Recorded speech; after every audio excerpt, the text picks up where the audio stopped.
Entering the Mayo Experience. That Mayo Experience. That Mayo Experience. That Mayo Experience. Experience. Welcome to the Pat Mayo Experience. John Deere Classic Picks preview, one and done. A bit of talk about the Scottish Open, maybe an early look at the Open Championship, which is coming up next week. I'll have a very special guest. Won't say who it is yet, but they'll be on Friday's show to get you ready. Course preview, a bit of talk about just golf in general. Then we'll have all the main shows Monday, Tuesday, Wednesday, the picks, the DK, the live chat. That's all back for next week for the Open Championships, the final major of the year. We got to get going. And frankly, the John Deere Classic is not the greatest time in the world. Once we get into the field, you'll find out why. If you want to get into a draw for $20 DK, a few ways to do that. Smash the like button for the episode. Leave your DraftKings handle in the comment section. And you tell me, of all these guys that are 23 and below, you got your Curtis Lucks, but more likely the Hovlands, the Wolfs, the Morikawas, the champs of the world. Out of all those guys, you tell me which one you think ends up with the most career majors. And that's what I want to know, because I'm very curious about this. Other ways to do it, get into the iTunes, Stitcher, Spotify reviews, subscribe to the audio podcast, rate 5 stars, leave your DraftKings handle. Something nice about the show. Do not conflate the two together. So you don't need to leave who you think is going to win the most majors in the audio review. Just say something nice about the show. That's all you need to do. Those are the two ways that you can get into the draw for 20 DK bucks. Big giveaways coming next week for the final major of the year. So we got all that. If you want to get into the PME Open DraftKings Listeners League, filled up on Tuesday afternoon last week, so you might want to get into it early. It is on my Facebook page, facebook.com/thepme, in the description for this video. It's in the description of the audio podcast. We can't put the link on YouTube anymore, but there will be a link to the Facebook page where you can find it all. Trying to make it as easy as possible for you, the peoples out there. $15 to enter, 3 max entry. Geoff Fienberg is here. What up? I'm doing good. We called it on the nuts, but couldn't hit a winner. I have never had a better week in terms of picks and walked away with no dollars. Not even I did well on DraftKings, but like to see having Bryson and having Fratelli and having Merritt and all these guys near the top with the each ways and everything, that I was like, all right, Sunday's going to turn out to be pretty good. I thought Bryson was going to take it down. And on DraftKings, I end up with Wolf, Morikawa, Merritt, and Bryson. And none of those lineups have 6 of 6. Because Andrew Landry. Yeah. And I'm not going to spill the milk, but for a tournament that has about 140, 150 guys, I was like overly confident how it was going to play out. And it played out, except he just got. And on other notes, I think like everything we said last week was on the nuts. We didn't bet it, but we're like, Hovland and Wolf were the exact same odds 2 weeks ago. Here we are. One of them is now like 28. The other's 128. We should have known. So what happened was when Tim gave up on Champ. But I just wasn't ready to do it. When Tim gave up on Champ, we went to Champ. We really should have read the tea leaves and how much negativity he was throwing at Matthew Wolf. And that should have been the indicator. There were a lot of people who hit it, by the way. A lot of people watched the show hit it. Yeah, a lot of people watched this show who we sort of popped the bottle earlier than others. We said what we said, then other shows came out, followed up with actually betting them. Yeah, smart on their part. Gup and Joe, so a lot of guys were touting the pick. And even from like moment one, we're like, there's all these great young players for obvious reasons, whether it's because Tim was so adamant on the other side and your baby boy was named Wolf, we adopted him as like the official young gun of the program. And now he won. Now he has infinitely more wins than all those other guys. And so that was fantastic. And we even said, like, it's a swing season. What happens in the swing season? These young guys rise or the big boy like wins. There's sort of... Or the really random shit like Nate Lashley. Like there's kind of no in between with these events that have these swing season in July, and that's what's happened on the PGA Tour. And we got it again. But this week is different though, because we'll dig into the field a little bit later. Because there's no big gun. All the big guns are the young guys now. That is pretty cool. And for all the jokes you could have made, it turned into a hell of a fun day. I mean, there are a lot of comparisons. Tiger and the Masters is its own category. You can't even compare to anything else. To me, it felt like the Honda, except Ricky and Brooks were 2 superstar young kids in Wolf and Morikawa. If that makes any sense. And Bryson was Keith Mitchell? No, just like it was a trade-off. It was like a 2-on-1 the other way. Yeah. But it didn't happen. And Adam Long hit that putt on Hadwin. So Hadwin's been on the cusp of a couple playoffs. I didn't realize. It made sense when they said it.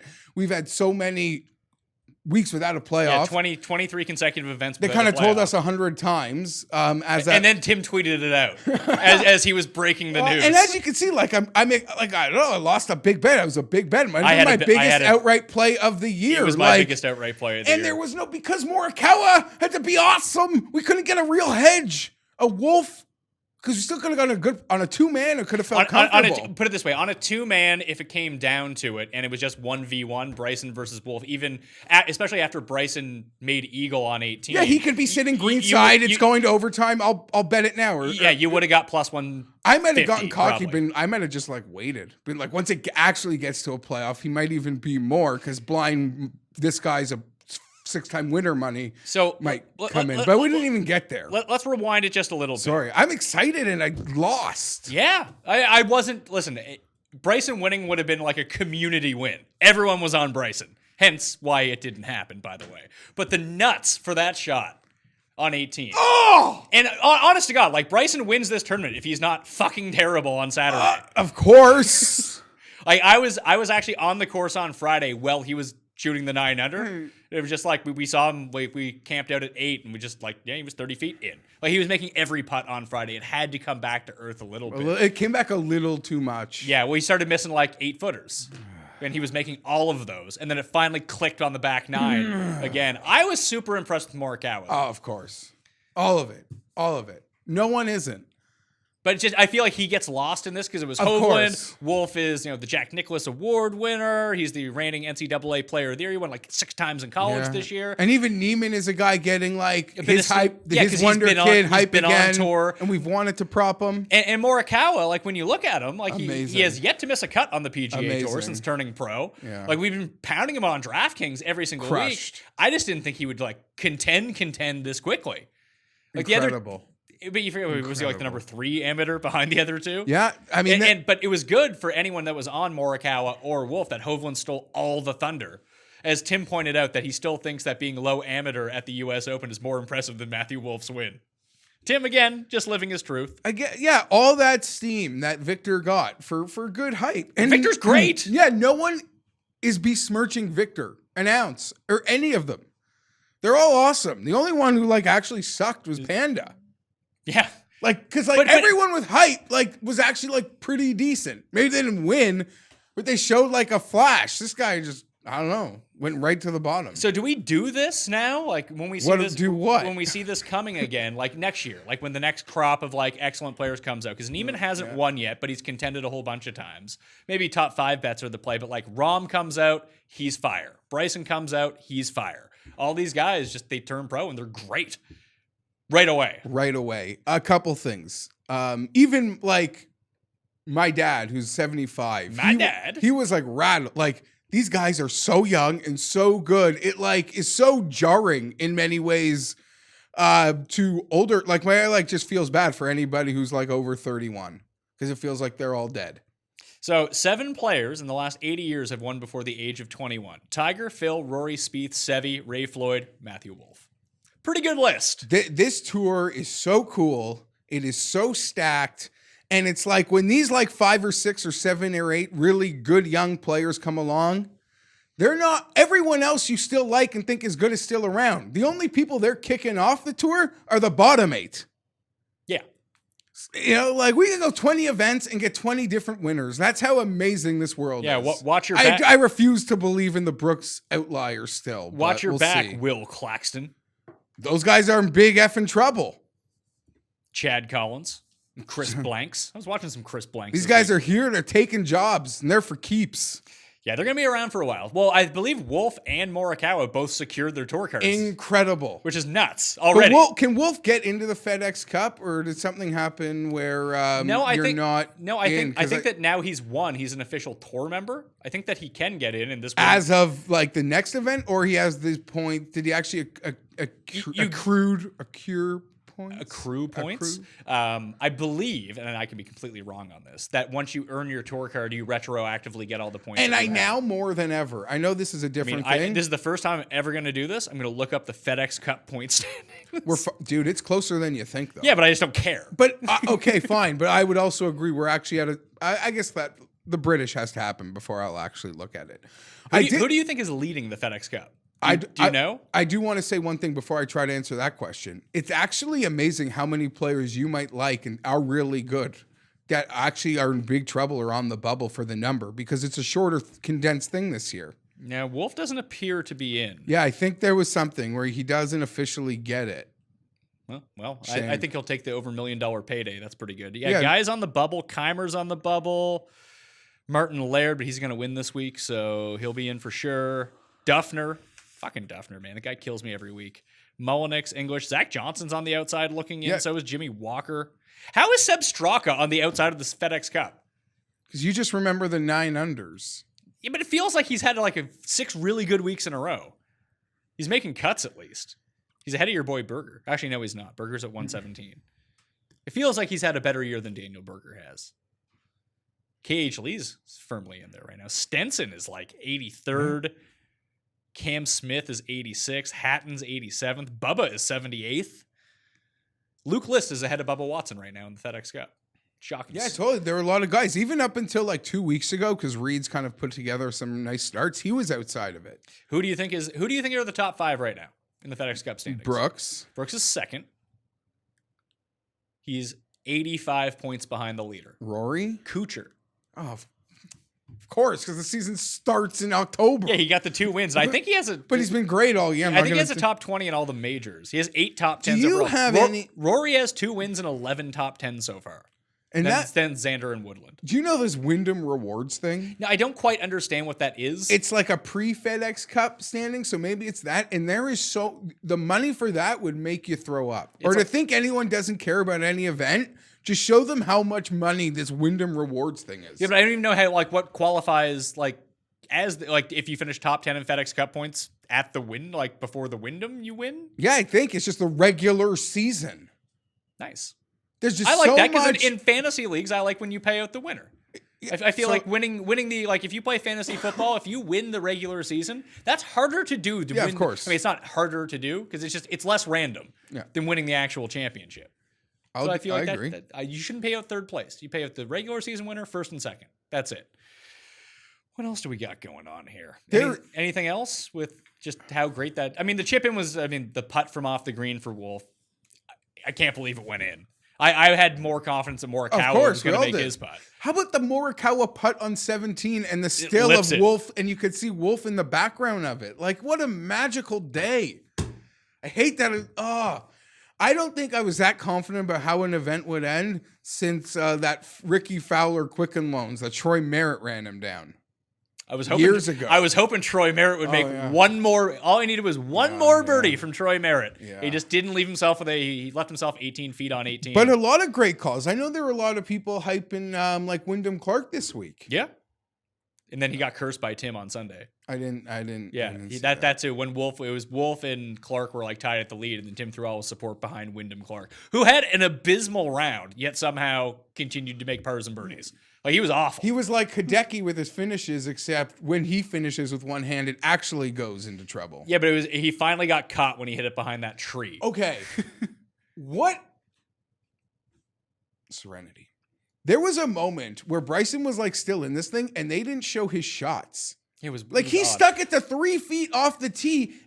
Let me finish. They went to commercial as Bryson is hitting that tee shot, and all you heard was Bryson say, "Oh shoot," and finish with a one-handed swing. Next thing you come back, it's 3 feet, and they didn't even show it. Here's what you need to do. Sorry. I'm with you. They did not show Bryson hit it to 3 feet on the 15th hole. I get that. And here's what you need to do. And they went off the air with him one-handing finishing the par 3 tee shot and getting mad at himself. I've stopped listening to the broadcast. So what I do is if The you radio's good too. just open up the PGA Tour app. I'm watching it, but the PGA Tour app, it has the free live stream Yeah, of the it's a good radio. radio. It's Just great turn radio. that on. You'll hear 3 times as many shots for one thing than you actually see. And then you can just match it with the visuals. So imagine going to like a family friend's cottage who has like a great setup and they've got like this like radio in the house throughout the room and you're changing the Sirius to PGA like weekends. Heads up, doesn't go over well with other people. It's funny you mentioned the Honda and how it played out. We even got the early run from Lucas Glover making a charge, just like we got at the Honda when he was like 9 under.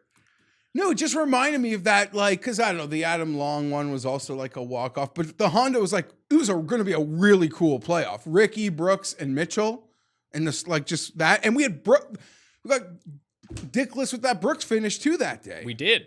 And this Bryson one. The 2 times that we've backed like favorites this year. Actually, the 3 times. I backed Brooks there. Well, I can't say I haven't backed other I backed favorites, Bryson this week, and I backed DJ at the Masters. All finished second. It's been a rough go for me here. But that's the thing. Next time you got someone at the top, means something's there. Hopefully, yeah. I gotta sit up. By the way, I wanted to say something I'm else. no longer a fan of Keith Mitchell. I'm out. I didn't know like you were a fan. I like Keith Mitchell. Killer Keith. Okay, but I didn't know. The guy takes literally 20 minutes to hit every shot. It was an in-person experience. Oh my God, man. Just, dude, he does like the Sergio regrip. We started counting. He did it 11 times before hitting the ball at one point. Like, just fucking get on with it. Okay. We followed around. We went out. It was actually pretty cool. I threw it out. I met some people on 18 when I first got there. We walked over to 8 to watch the par 3 because all the big groups were coming through. Then Luke List was following them. Met a whole bunch of people. People who listen to the show. Big fans of you, obviously. It was just awesome to meet everybody. Yeah. But I forget where I was going with this. Then we ended up going to like the hospitality lounge, pounding some drinks, and like walked the course. And we somehow got stuck with the group. It was Keith Mitchell, Martin Trainer, and Satoshi Kodaira. Kodaira's caddy walked into me because he got lost walking to the hole. He's also like 90 years old, and he smoked basically a pack on the 4 holes that we followed him. But Kodaira on the 4 holes that we fired him was lights out. I think he made 3 birdies in that time, and Mitchell bombs it. And Trainer just looks like the goofiest dude on earth. And his girlfriend was following him around the entire time. You can tell that he won a swing season event. Didn't get a real paycheck, by the way. Sorry, Marty. Yeah, yikes. I watched Luke List miss like an 8-foot putt. That was fun. In person. But what else do I got here from the tournament? That's basically about it. We yelled at Daniel Berger. He didn't yell back. Graham DeLette's playing on the Corn Ferry Tour this week. Good to hear. I am very excited for He's this. going to play swing season PGA is his plan. Yeah, he'll get his exemption, and then he has to qualify and get all the points. I'm glad he's getting these out of his system now. I love Graham DeLette. Yeah.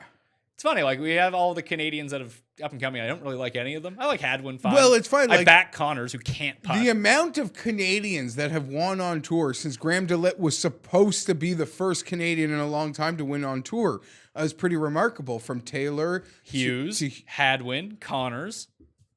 I mean, Ben Silverman hasn't quite gotten to the winner's circle it's yet. Svensson. I mean, Roger Sloan, I think, plays under our flag. This could be the week for old Svensson, by the way. But yeah, no, all those guys, they were all like lower ranked Canadian. I mean, I think they've won since Graham's been hurt too, but Yeah, Hearn never won either. yeah, exactly. All those guys that were supposed to maybe win. Yeah, watch out for a random Canadian. I do have some bucks to give away. There were winners last week. Winners of the 20 DK dollars from the draws on the Pat Mayo experience last week. Toff 2-1-2-2. Davis 4-10. Big D Fish. Cyrus 3. That would be like Charles Howell the third, or Cyrus the third, let's say. Sports Guy B. Very creative name. Angus Beef 8-5 and Johnny Britson are all the winners of 20 DK bucks. Your account should be credited now. And like I mentioned, there was people that hit Wolf on the outright. Josh Radzik actually had all 3 of them. That's a nice non-sweat to have. I get it. Like, and you're if sweating like Wyndham Clark the entire time. No, but that was like, I don't know, you play Bryson at the top and you threw a couple 100-to-1 darts, and those were the darts to throw. Danny Ginevin also won. Michael Ayre, Carlos Collado, who won like 6K on it, and Action Allen all hit the Wolf outright. We got some DK winners too. Adam White turned 42 into 622. The CGM too. He won $75 in the 25-cent contest. That's the sort of ROI that I want to get behind. Brian F. turned 44 into 270. Scott Stewart. Scotty turned 32 into 187. John Fetter turned 500 into 5,600, and the big winner of the week, as he was like 2 weeks ago. Brian Gallucci won his second seat into the Fantasy Golf World Championship. So he's going to be playing for the big money. If it was you, let's say, Jeff, and you had 2 seats in the Fantasy Golf World Championship, how similar would your lineups be, do you think? Or would you play 2 total opposites? Because I have no idea. Like, would you try to take home first and second? My or would you hedge strategy is- yourself out and like, I'm going to go with these guys, and then I'm going to go with these guys? I would probably have, I don't know. Like, would you play My DraftKings are usually very similar. So I you don't play go two separately. line, like the same 5 guys and like one different at the bottom? Maybe like 2 different, but it would at least have like a core that would be matching and losing. So don't worry. Let's see. Anything else here? I played Hazeltine. Yeah, that was awesome. You showed up when the camera was on. Yeah, that was. That's a good skill. Yeah, well, listen, I'm used to being on camera. I don't get the stage fright with the camera. I made that putt too. It was my only birdie of the day. Hard course. I bet. Don't miss the fairway. Well, they played the Women's U.S. Open like a week ago there. Oh, And yeah, that's right. I hit it into the rough on 1, and I went and looked at my ball. I was like, this isn't gonna be Was good. it the U.S. Open or is the PGA? I believe it was the Women's U.S. Open, wasn't it? Wasn't that 2 weeks ago? A week ago? Anyway, I got to see the Ryder Cup. That was there. They had a Wanamaker trophy. It's pretty cool. I liked it. Yeah, it's Great, pretty, like pretty awesome course. Easily the best course I've ever played in my life. And I played with Moose. Moose shot like 79 or something. We played some other dude. He shot 1 over par. I shot 94. So I felt pretty good about that. And I got to have a caddy. Have you ever played around with a caddy? Once. It is fantastic. As someone who usually goes and hacks around driving a cart and smokes cigs and drinks beer the entire time, felt I actually played better walking the course, which is not something I would ever expect. If I had to carry my own clubs or push the cart, definitely wouldn't be walking, but have someone else to carry it for you, and he has the track man going, I'm in. I don't even know what you would call, like I had a really interesting experience once with some like very successful like older gentlemen at a place in like Florida. And it wasn't so much a caddy because we were in carts, people were old, but this is what would happen, Pat. I don't know if this just happens at like really like rich places, but the caddy would literally like run out to like the fairway and then you would hit and then he would like easily spot your balls. Oh, that's nice. For like the older guys, I guess, like would like find them like right away. It's like a very weird thing, but he would like track man and he would like give you tips, but you were like karting.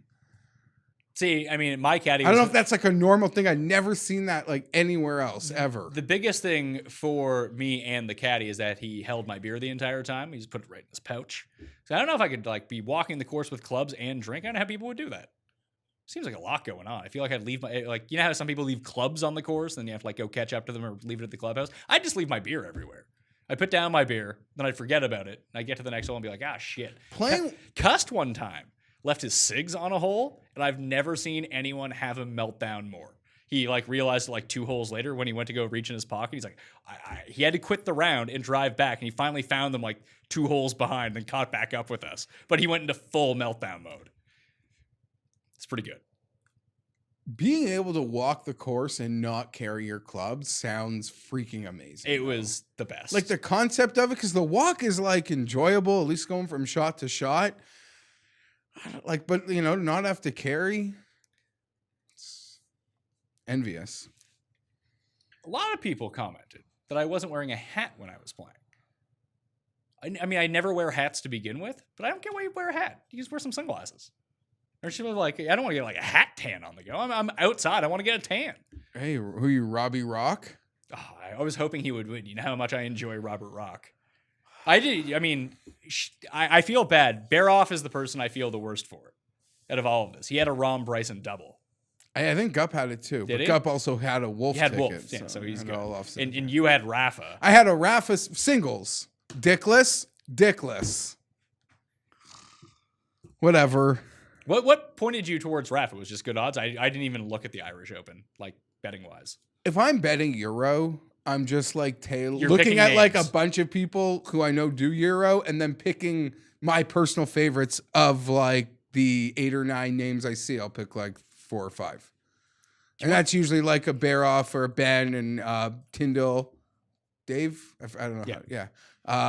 Yeah, I'll just look at what they have even at like a Bamford site. Wiley's list. Guys that like are into Euro. If I'm picking Euro, I'm like tailing in Euro. I enjoyed it on Sunday because I was up early with the Little Wolf and just Irish Open was on. I was like, hey, let's watch this for a bit. I was like, Rom is just storming everyone here. I would say for Open Championship. Let's talk Open. And I know for a you second. want to say something. I think Rom winning might have been the best win for, unless you wanted to bet John Rom, because this is what, like the 5th best player in the world wins a link style event in Ireland. We're all waiting for him to win the big one. And then you have like the combination of what Brooks and Rory are already bringing to the table. If you don't know, I don't care to explain it. Yeah, the only thing that would be better than this would be Ricky winning this week. Yes, Ricky winning Scotland. in Scotland and Tiger like looking comfortable in a toque. I think the course layout and everything screams to me Tiger, but we haven't seen him.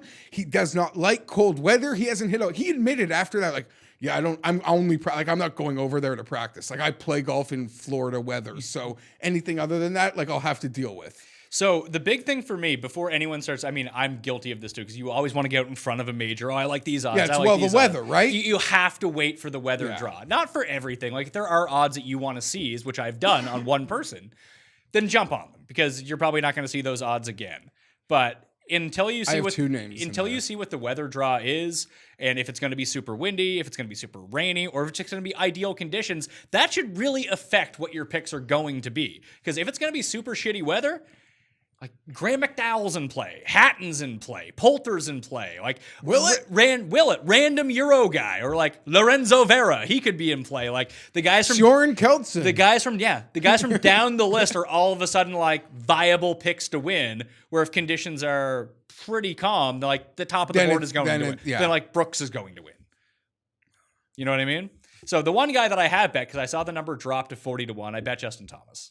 You're just not going to get a better Justin Thomas number than that unless he like completely implodes on his career. I worry about his putting because it's been so abysmal, but I even gave him a look at the Scottish Open this week at 20-1. So I mentioned 2 names to you before knowing you had already bet Justin. And my first look, Xander at 28, because I don't know if it's going to get lower. I feel like he's a guy like he only shows up and plays well. Do you know anything about this course? Nothing. See, I haven't dug into I'm going to do most of my research on Thursday, and I'll have the show for Friday. I preview the course. Like, I'll have a better grasp of it this week. But this week at the Scottish Open, no one knows anything about I'm this expecting course. it to just be really hard because that's what they've been saying. It's one of the hardest courses in the world. Hardest course in the world. Rory shot 60 when he was 16 years old. How hard could it be? Well, you could set it up like a Muni too on a not windy day, I'm sure. Yeah. I worry about anyone. I blindly worry about Rory and McDowell because it will be set up like nothing they've ever seen. So it gets back to that thing, like I think we always talked about this with Ryan Palmer at Colonial, where he's a member there. And who did I talk to about this? I talked about I do that serious hit with the Paulsons every week on Wednesdays on their show, and I asked him about this, like what's it like going to an event at your home course or a course you're really familiar with and seeing how much everything has changed. They're like, it's really jarring. Okay, and it takes you a while to adjust to it. I have there's 2 separate takes on that. When it's a course that is normally part of the PGA rotation, like the Greenbrier, like Wells Fargo, yeah.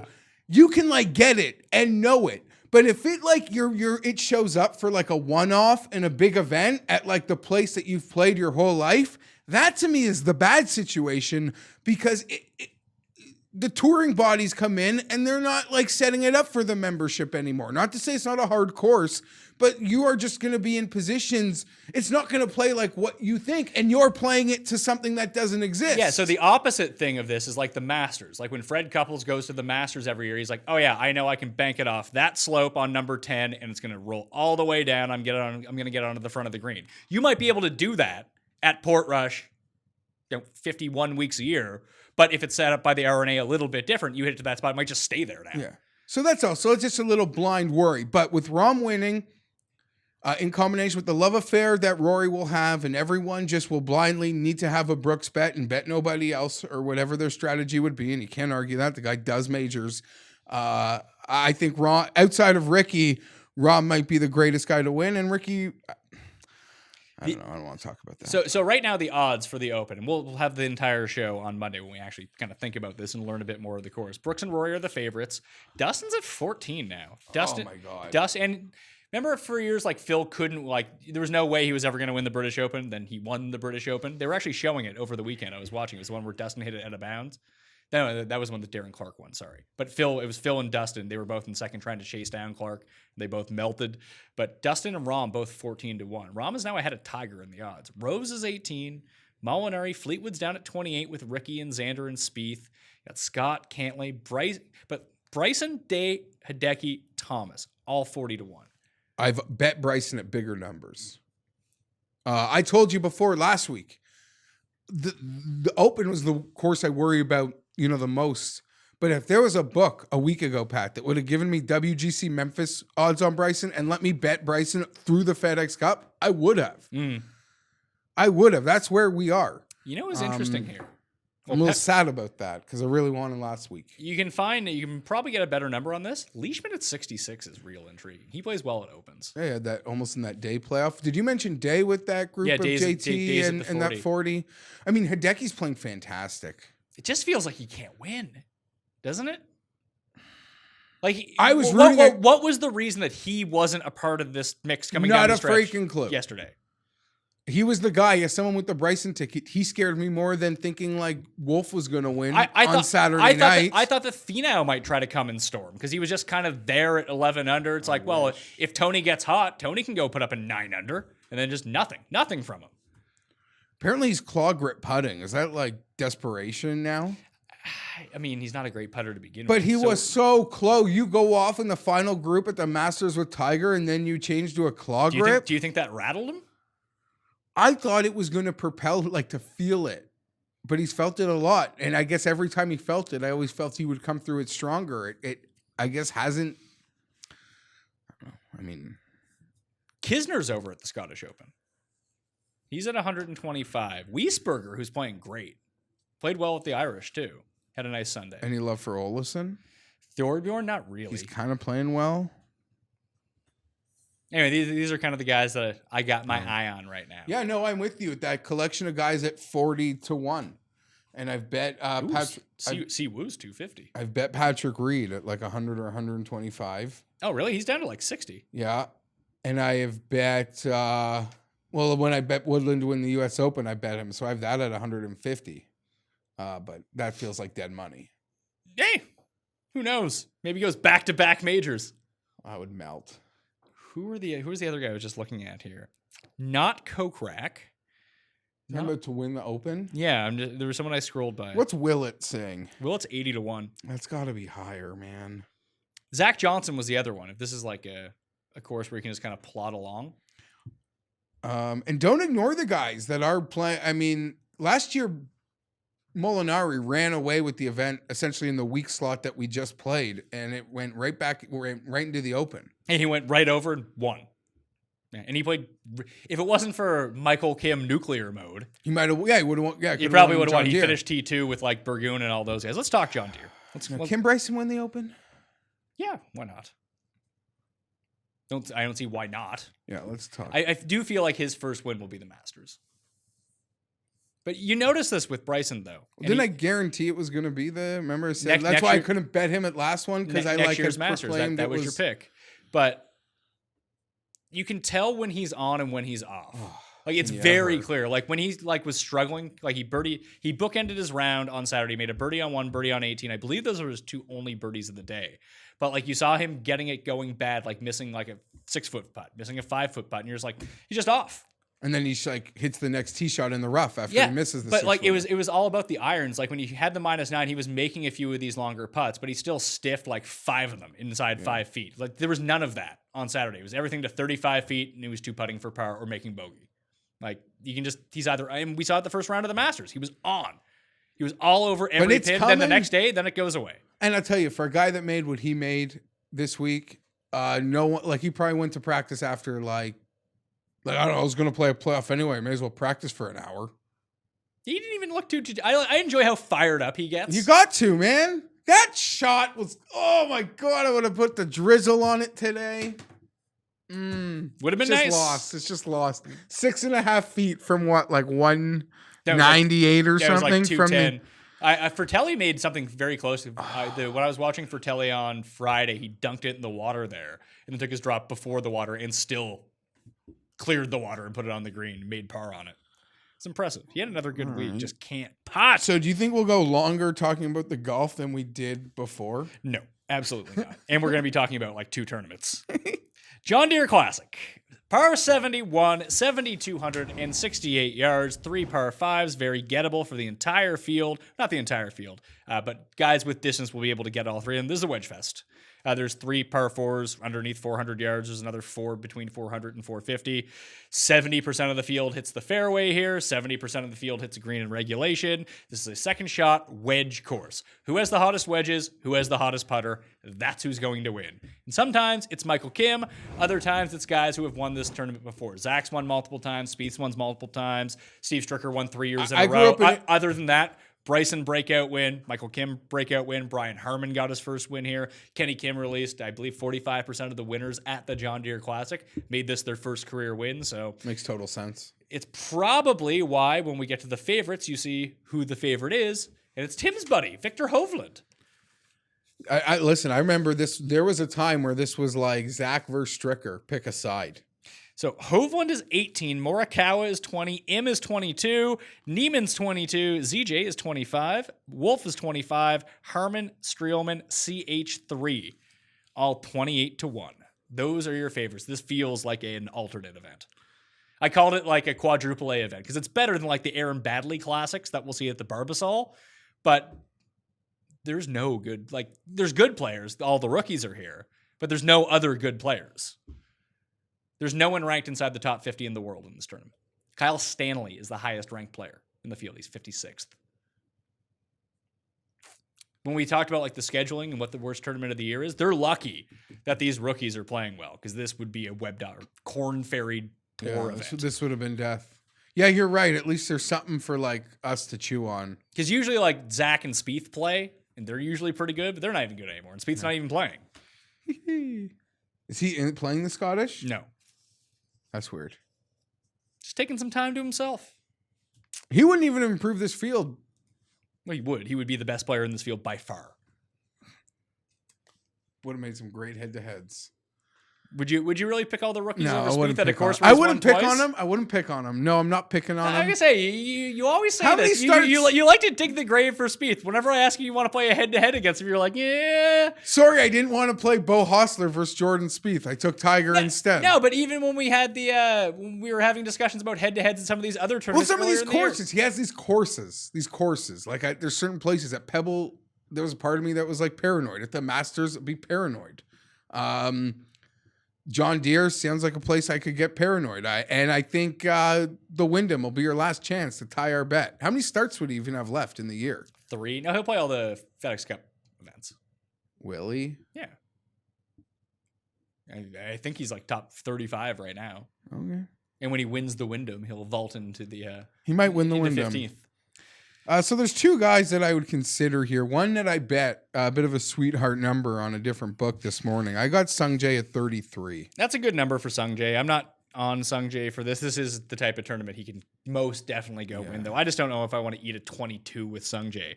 The one who I think is I think Morikawa is the best bet. I would bet Neiman. I think that Morikawa gained over 10 strokes on approach last week, and he barely finished in the positive for putting. Like, it's kind of crazy that he didn't end. I mean, if he just made 2 more putts, obviously he ends up winning. I think Wolf and Streelman are the 2 best values. Wolf, remarkably, his putting stats for the week weren't even that great. They weren't good. And he what might actually happen when he putts? Matthew Wolf gained 0.7 strokes putting. Morikawa gained 0.2 strokes putting for the week. 10.7 strokes gained on approach for Morikawa. 9.5 for Matthew Wolf. Ball striking, that's how you win tournaments. Yeah, so if you're making me pick from here, it's Neiman. I wish that number was stronger. I've seen... Why is Wolf not the favorite? Yeah, that's weird. That's weird. There's just a perception maybe young guy wins. But he wins in bunches. Yeah, no, you walked into the room. I was talking with Paul. I'm like, one of the positives is if I want to bet Wolf, be like, no one's more used to like the feeling of winning than this kid, and then subsequently winning again. And then again, and again, and again, and again. Like, that's what he is. So I guess it's a different level and everyone is better, but a lot of the kids are the same kids at the top that he beat doing that stuff. Yeah, but now he has an extra $1 million in his pocket.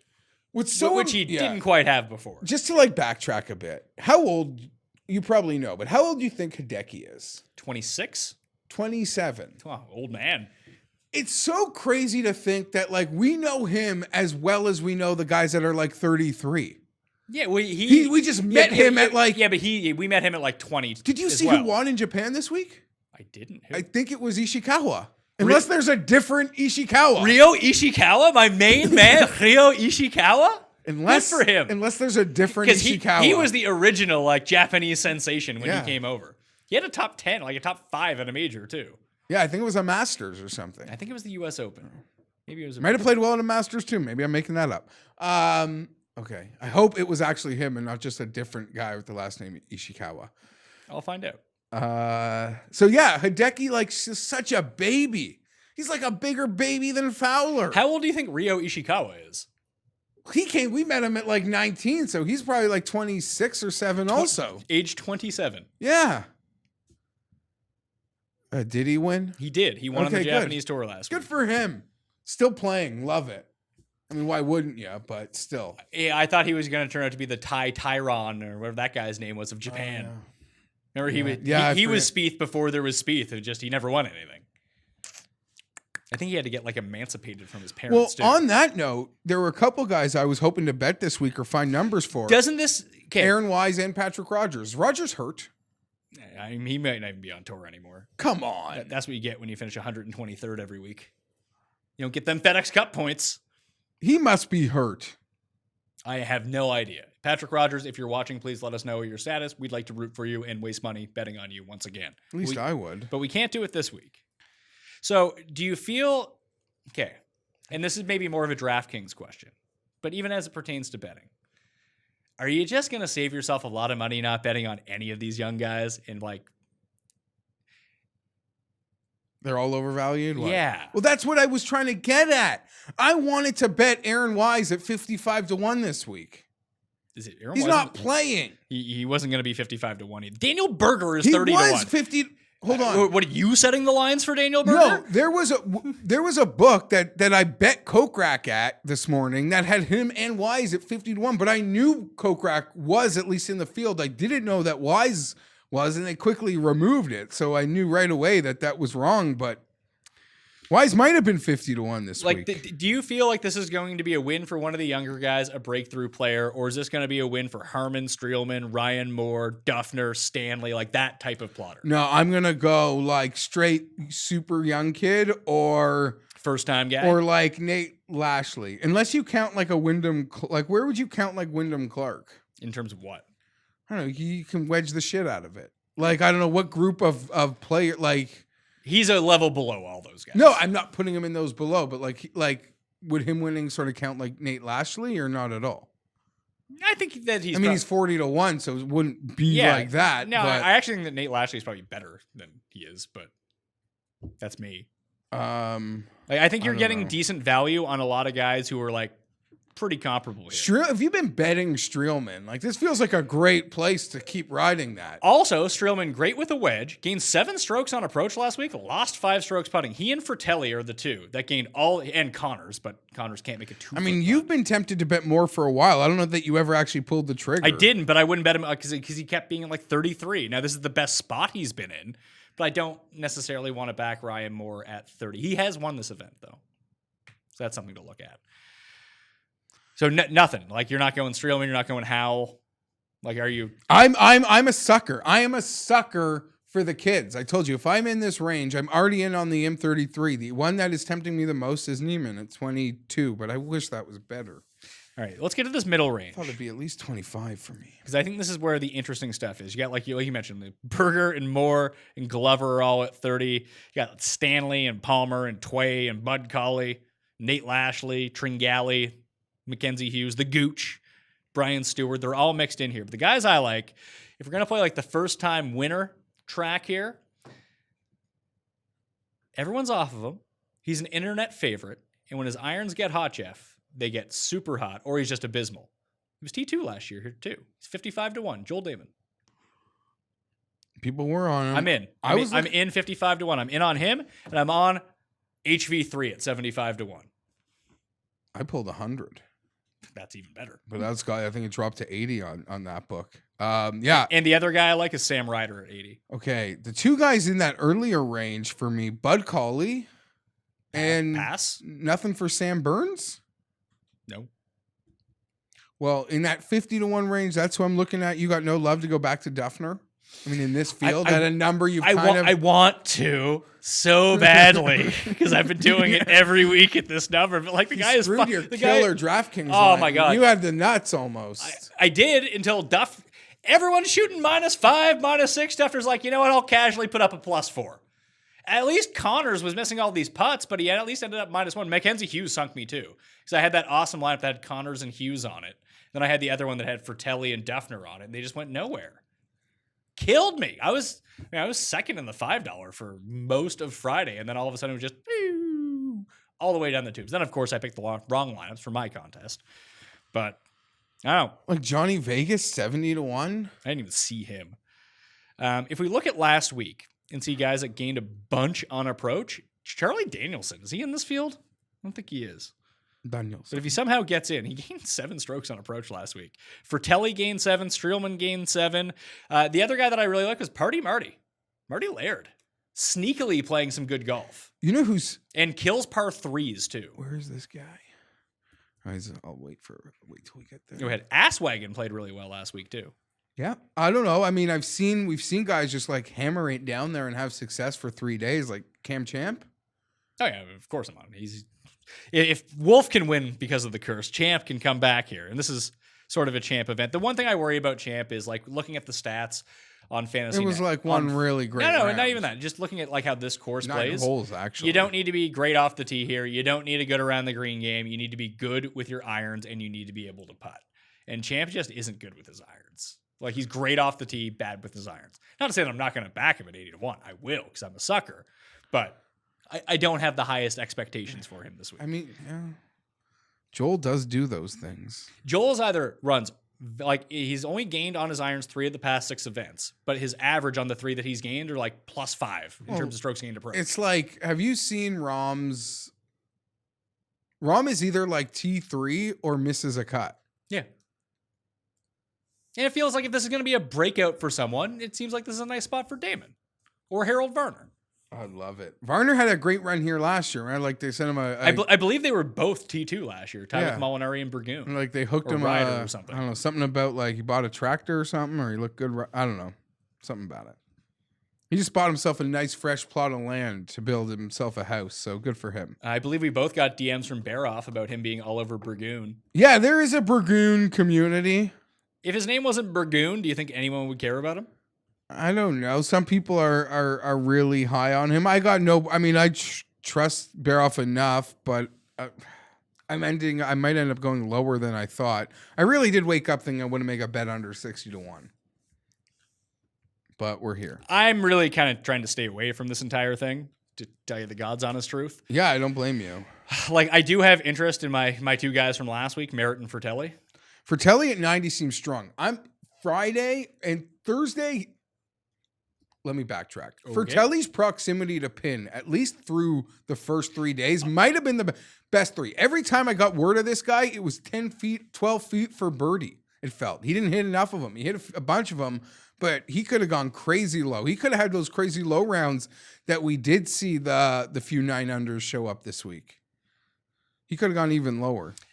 Based on proximity ranges from 100 to 175, so like shorter irons and wedges in. The only guy in the field who rates out really well in all three of those key ranges, he comes in at 66-1. Vaughn Taylor. Now, he's won on tour before because he outran Phil at Pebble Beach. Yeah. He's having like a pretty good year. Didn't everyone was really high on him a couple weeks ago. I think he's been playing well. Zach Johnson also rates out really well, to be perfectly honest with you. What about...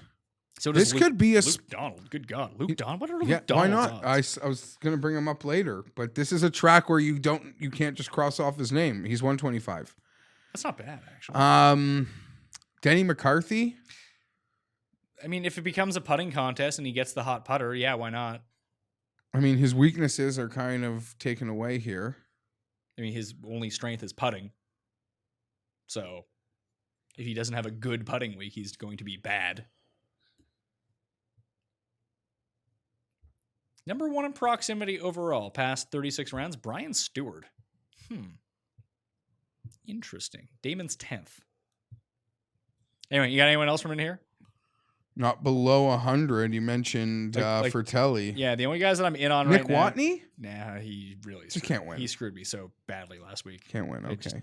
I got Damon, Werner, Ryder, and I'll be in on Champ too. Those are the four that I have right now. And I'm even downgrading like the normal amount that I bet this week. Like, just I've been on a bad run and I just don't care about this event.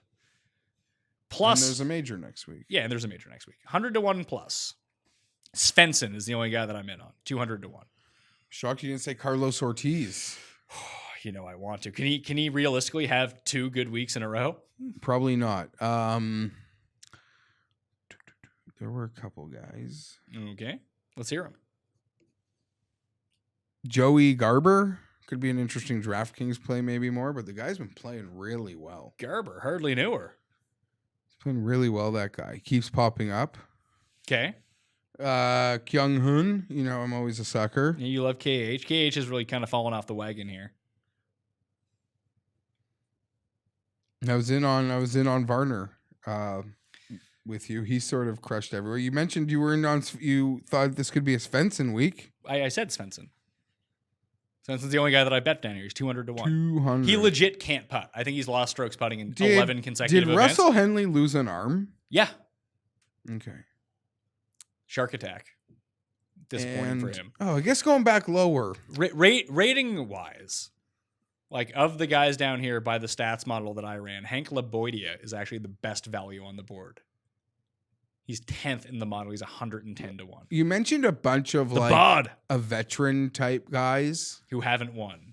Your Streelmans, you're in that group, or even there are others. I would go farther back. A guy like Pat Perez at 80 could interest me, maybe. I don't know where he's at. I don't know. You just think that certain motivations, but he gets so freaking hot sometimes. Yeah, it's like he lost. He had that run and then he lost it. Then he had that he really shouldn't have picked himself to win every major that year. Let's see. That's interesting. He hasn't putted well the past 2 events. He played Memorial in the 3M. He was just abysmal over the weekend of Memorial. But he gained on approach all 4 rounds. Last week at the 3M. He's just been bleeding strokes off the tee. But strokes gained off the tee is not really a thing here.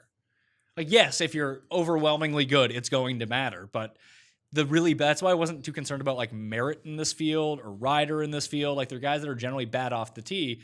But this is a super easy course to just kind of put it in the fairway. Also, all the fairways are really sloped. It's a lot like Augusta, a lot like Kapalua in that way. So if there's some random dude who generally plays, Ryan Moore always plays well at the Masters for whatever reason. I think it's just the weird angles that you end up hitting your wedge shots from here. Interesting. The Masters comp. Yeah, I mean Spieth, obviously. is a crossover. Bryson's played well at both events in the past. I mean, maybe it's just me nitpicking the top of obviously the class of field is way different. Zach Johnson is another one. Stricker's played well at the Masters. I over would the years. say after Doc Redman hype week, I don't mind Doc Redman nearly as much this week. What are his odds? 125. It's a more favorable number, sure. I think I like the bod better though. Boz? No, the bod. Laboidia. Oh, yeah. Yeah, I don't got much here, man. Jagger gained a bunch of strokes approach. Where's Jagger? Steven Jagger. How bad's Trey Mullinick's been? Because there was a little Bad. run where I liked him. Bad. Like through those Texas runs. Yeah, he has not been good whatsoever. Fun show. Let's talk about the Scottish Open. Pull up my Scottish odds. This is where everyone is, by the way. Rory is 6-1. Fowler's 14. Stenson's 18. So is Kuchar. JT is 20. Fitz is 25. So is Wallace and Rafa. Keimer, Pepperell, Hatton, Wiesberger, Hautong are all in the 30s. Okay, Fratelli's 140-1. Yeah, he's playing both fields this week. I mean, the time difference allows him to do that. He's going to play in Scotland, take a plane, play his first round at the John Deere Classic. I believe he's in the field at the John Deere Classic. That would make the most sense. Yeah, no, and guys will do that. They will Commit to both and then withdraw. But they will prioritize, a guy like in Fratelli's position will prioritize like just being a PGA player at this point than like getting a better comfortable for a major. If that makes any sense. It worked for Francesco Molinari very well. Yeah, no, his whole thing last year was like, no, I'm like, want to make the FedEx Cup. I've never played in the FedEx Cup before. I'm a PGA Tour player now. And he saw some great opportunities to pile up some points as everyone was overseas doing this. Doesn't really seem like there's anyone doing that this week on the PGA. Jason Kokrak is out of the field. Yeah, no, that I got a bunch of tweets. And do you know who else has been bumped to second alternate? Chris Fuck Yo Couch. He's out. Okay. Because Morikawa and Wolf got in. Morgan Hoffman withdrew. Kevin Na withdrew. Corey Connors withdrew. Why is Corey Connors not playing? Oh, that's another guy I wanted to mention. Who? For the Open. Who? Corey Connors? Stenson. Oh, Stenson, yeah. Because we were so kind of high on where that game was. And we're still waiting for the real hot putting round. Yeah, I can see it. He's won a jug. Do you like him this week? What was it like? If I'm going to bet Thomas 40-1 next week, should I just bet him 20-1 this week to win this event? I might do that. You might have to protect it. I'm a mental midget, so I would protect something like that. I just wish I knew how this course played. Like even checking out Mike Miller's notes on the course. Oh, people are giving up. Like there's just no information about this course whatsoever. I'm sick of these new The courses, John by Deere, the way. the staple that is TPC Deere Run. Deere Run. In the Quad Cities. Yeah, because we've got Detroit and Minnesota and both the Scottish and the Irish brand new courses. And we didn't know how Pebble was going to play as it played as a So major. those like course guys are really getting on tilt right now. And we're not going to know about Portrush. We can phone Wiley. He can tell us about the Barbasol. The Troy Merritt Open. Like, is there anyone, like, have you seen anyone post any plays yet for Scottish? I don't really know. I'll look. I haven't. I can make the show awesome. Would you bet Michael Kim at the John Deere Classic? He's 500-1. That's pretty crazy. Just hope he has like a Matt Every type double up out of nowhere. This is the only tournament he can compete in. I got nothing. Wasn't Otegi supposed to be really good? Why is he 160-1? What am I missing with him? I don't know. It's like a different style courses than these like other courses these guys play. Guess so. And like Otegi's like a guy that's really good on the European tour, and now all these wicked world class players showed up. Like, would you pick one of the like? When was the last time? Like, so who's won this as like a PGA player coming over? We saw Ricky win and Phil win like over the past 10 years. Yeah, I mean, Rafa won one recently. Rafa did, but he was like a primarily Euro he was a Euro and player. He stormed on the Sunday. Like last year, who was Stone won at like 600-1. He shot the 60 on Sunday to beat Luke List. Really? Yeah. So I don't know. Campillo's always around. Do you just bet him top 10 every week on the Euro Tour and like you're feeling pretty good about yourself? Does this count though? Like it's a different feel of a Euro Tour. I don't know. Like Jimmy Walker's over there. He's 70. Putnam's over there. Like Putnam strikes me as a guy who would go over there and play really well. I don't know why. He's a top 50 player in the world. You're getting him at 75 to 1. Like Grace is 66 to 1. Pan is 100 to 1. I don't know. This goes like your whole thing with Otegi. This goes back to that whole other argument that like those guys that win on the European tour, like how good are they compared to like these awesome players that have like say been in college and stuff in America? I mean, the European tour is substantially more difficult than the NCAA is. To win, most certainly. Yeah, and just the quality of player is much higher. Like the very and probably the difficulty of courses as well. Oh, I mean, it seems like Right. all these it seems to me like I don't really know much about NCAA golf, but it seems like they're all like resort courses. Yeah. Like that's why these guys come out and play well at the 3M Open and during the swing season. They're used to that type of setup. I don't know. I got nothing. Haotong? Yeah. I don't even know how good, if he's playing well. I saw him miss a whole bunch of putts when I was watching the Irish Open, like not even close. How's Hatton playing? No idea. So good. We've done our research on the Scottish Open. I'll probably end up betting Justin Thomas at 20 to 1. And I'll probably play a Morikawa Thomas double. That'll make me feel good about myself. I don't know. Yeah, it's Stenson and Thomas. I don't know. I'm curious what Stenson is to win the Open. He's 40 to 1. No, he's 33 to 1. What? Yeah. No, sorry, 45 to 1 when I was going through. Yeah, that 40 range. And it'll just end up being the guys like at the teens and the low 20s. Or some out of nowhere winner. Because I can't resist those like guys at 40 that, like I say, on their best day are as good as those guys. And then Rory wins by 8. Whatever. That would be fitting. Okay, this has been really shitty. All right, quick picks. So I want to finish with something even shittier. Okay. Did you see the beginning? Sorry. We've been through a lot. I can appreciate when CBS wants to start the broadcast. I saw people tweeting about this. I had no idea what it was. You want me to watch like some SEC college sport basketball or some Big Ten basketball? Okay, whatever. I could appreciate it. Even when they do fishing or like bull riding, those things have hard out times because I feel like they're pre-recorded. It's like no issues. All the bull riding, all the world-class fishing you want. But when you go over even a minute for this basketball, it was insane, Pat. Well, I wasn't. There's this like 3-on-3 league of retired players, and it's like 1st to 50, win by 2. And I'm sitting there watching like I'm 14 years old at the park, and it's my turn to play next, and I just want the guys playing to end. It was crazy. Steven Jackson misses like 10 shots in a row to end the game. These guys can't put it back. Who's on these teams? Steven Jackson, like Rashard Evans. People could probably do so much better at naming the players than me. Was AI playing? No, the coaches are like Oakley and like Gary Payton. People. How aren't those guys playing? How isn't Gary Payton playing? He's not that old. Maybe he is. Maybe I'm just old now. The names of these teams. Oh my God. And then there was like 2 weeks ago during a real PGA event, they brought up like the league scoreboard for that week and made Jim Nance like read the scores. It was the low point of his broadcasting career. I don't even know what these teams, the teams' names are insane. I didn't even know this league was a real thing. Forget that it's being real. The fact that it's on CBS is insane. The guy that owns, I don't know, who's that old guy? Redstone. They must like own that league to allow that on their network. Wasn't that football league that went under, wasn't that on CBS too? Well, that was like the first week. It was supposed to be on the CBS Sports thing, which I guess where this thing should be. I could not believe, I'm like, they're going to pull the plug. They're not going to like go over for this. They're not. Oh my God, they're going over for this.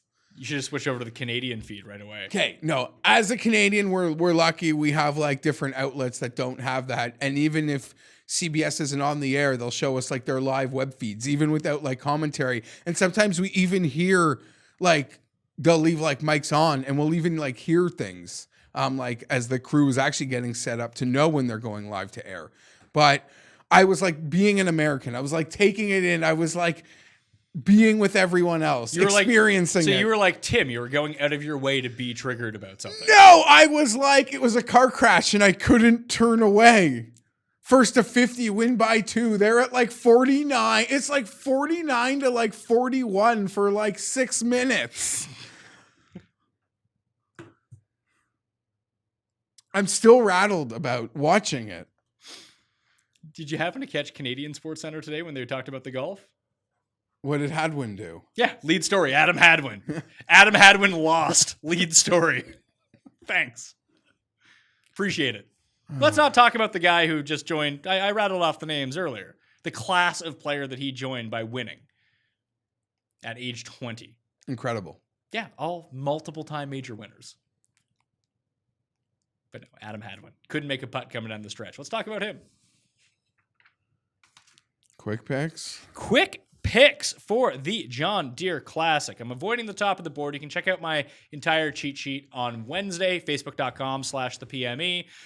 After I talk with Ulrich, maybe I'll get some sense on things, and maybe I will attack the top of the board, but I'll probably end up playing a Morikawa and Justin Thomas double just for kicks. I'll probably end up on Thomas 20-1 at the Scottish Open for the JDC. I like Damon at 55, Varner at 75, Ryder at 80, Champ at 80, and Svensson at 200-1. If I can confirm that Fratelli is in the field, then I will probably end up on him at 90-1 as well. That's where I'm going. Would you bet him also at 140 if he's in the other one? Yeah, why not? Smelly Fratelli. I'll waste some more bucks on him. Yeah, no, with me, I've bet him. I actually posted these already. I bet him at 33 and Varner at 100. They are real. I've posted them.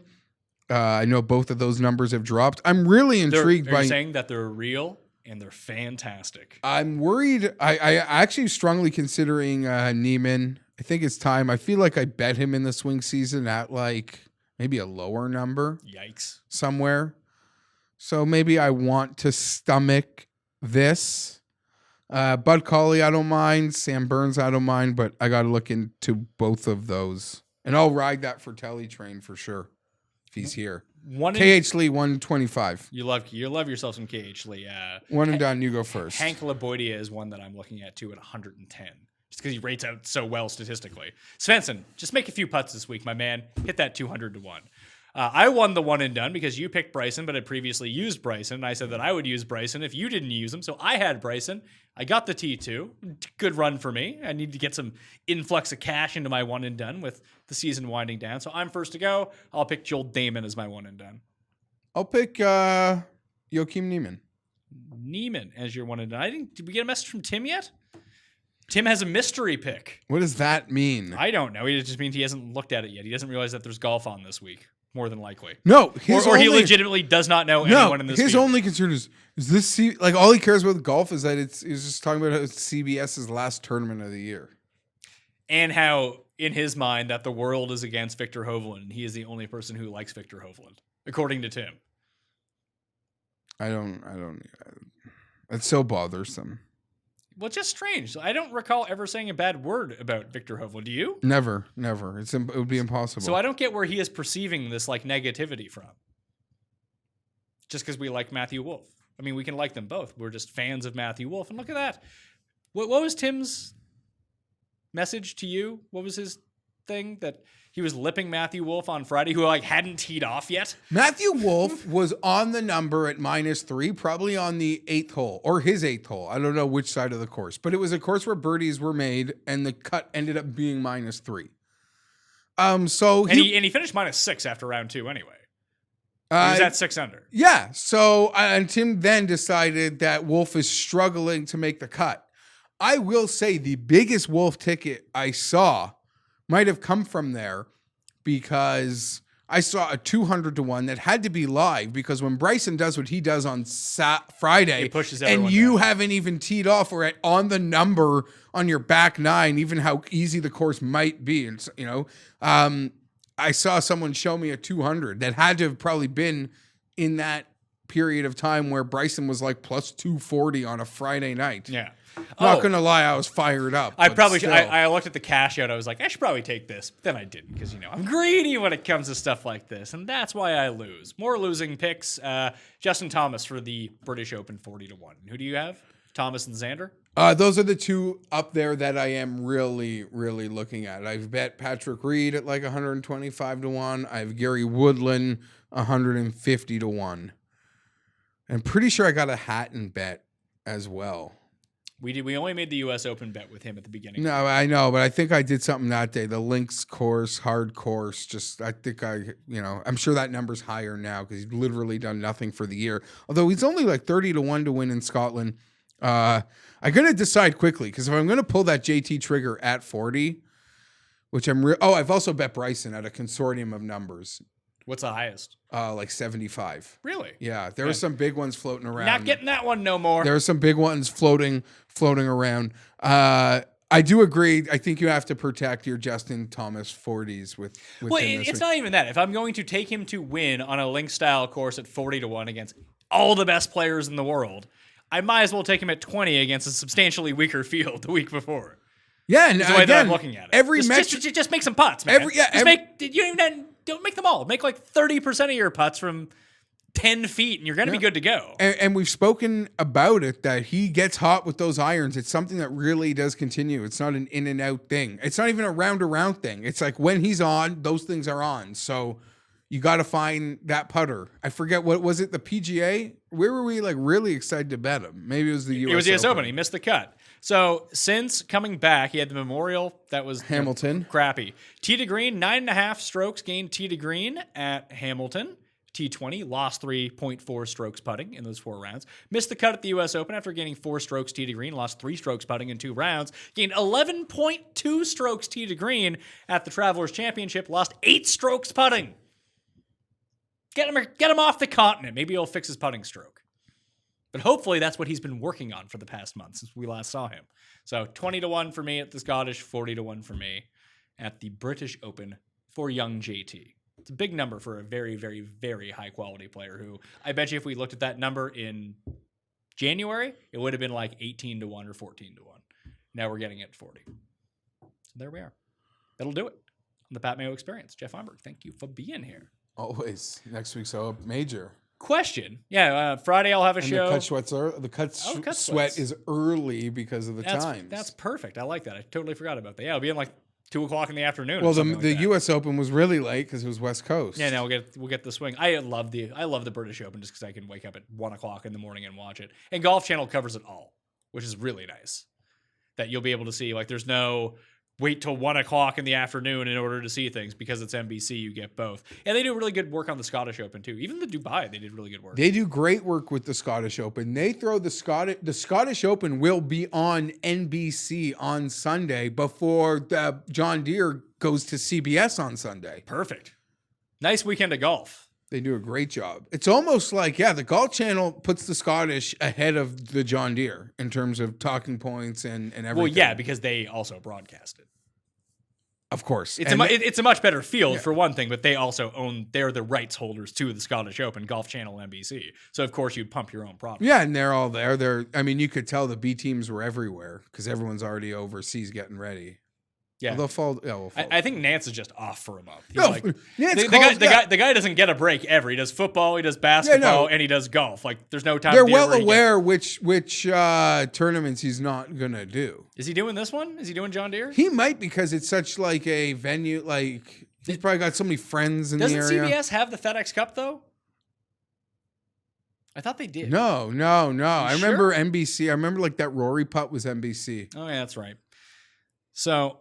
Final thing. Why do people dress like they're going golfing to watch golf? Define to what extent? Like golf shirt, branded hat, belt tucked into their like cargo shorts, golf cleats. Okay. You look like a fucking moron. Cleats is certifiably insane. I've got no issue wearing a golf shirt and shorts. I would never be tucked in as a spectator. I have no problem wearing a golf hat. I never tuck in my golf shirt when I play golf anyway. I'm not wearing cleats to watch unless golf. I'm at a wedding or a funeral. You probably won't catch me with the shirt tucked in ever. But the guy had the starter at 1 was just like, hey, when you're walking up 18 by the clubhouse, just tuck in your shirt. Yeah, I respect that. Like, fine. I will definitely do that. That's fine. I am not tucking it in this entire. I've even sometime played a place. Listen, on like the first tee, like tuck your shirt. You'll hit your ball, get out there, untuck it. No one will say anything. But like on the first tee, it's like right by you gotta have your shirt tucked in. I'm not going to argue with somebody. So that's like I was at the course walking around, just wearing a t-shirt. Oh, sorry. The cleats. That is criminal. That is criminal. That's insane. But like, what do you think is going to happen? Like, Luke List is going to pull a hammy, and you're going to go take his spot? I have no idea. In defense of like the golf shirt and shorts, I really only have two types of like Attire. It is like Charger sideline apparel, or like I could dress like I'm going golfing even when I'm not golfing. That's just sort of how I dress. Yeah, I can never imagine wearing a golf shirt. I mean, sometimes I wear one on the show when we're talking about Yeah, golf. oh yeah, you put it on before. Yeah. I'm not walking in wearing my golf shirt. No, like golf shirts are for golfing. I'll wear the shirt the whole day. They're not. I just don't find that like they're a look. They're a very specific type of look, just not one I'm down with. No, I get it. And sometimes it works, and sometimes it's like an epic fail. And sometimes there's things that you see on the golf course. You might even say this shirt that is meant. That just looks better on like that's just meant to be worn by a professional golfer, Jeffrey. Anyway, I wanted to bring that up. I just thought it was really strange. Cleats is insane. Like you gotta get that grip. Insane. Like I can't even. There's no. It makes no sense. It's the weirdest thing. Yeah. It's weird. It's as weird to me as anything Tim does.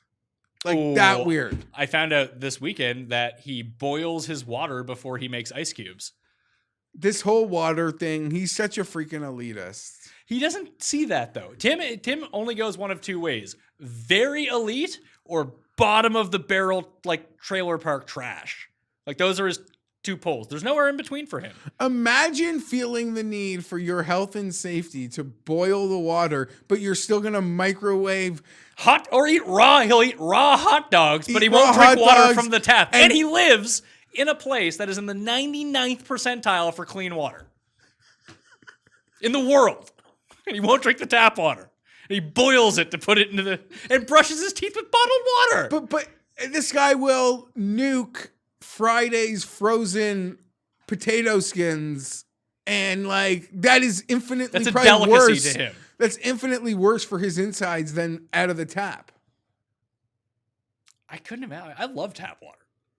I'm not picky with water. What do you think the best type of water is? I honestly think like if you can get like the one at the gym isn't very good because I find it's like lukewarm. But if you can find a good like fountain that spits out cold water, that's where you want to be drinking from.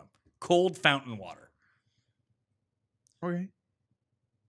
Like, you know, you go to different schools. Yeah, and, like, I the get fountains it. would be different, but you find one and be like, this is the spot. Yeah. That or when I wake up hungover at like 4 o'clock in the morning, I just walk nice. into the bathroom, turn on the faucet, and put my head under and just start glugging until I almost choke. I feel infinitely better then too. No, I still wake up with dry mouth anyway, and I have to go do it again. Yeah.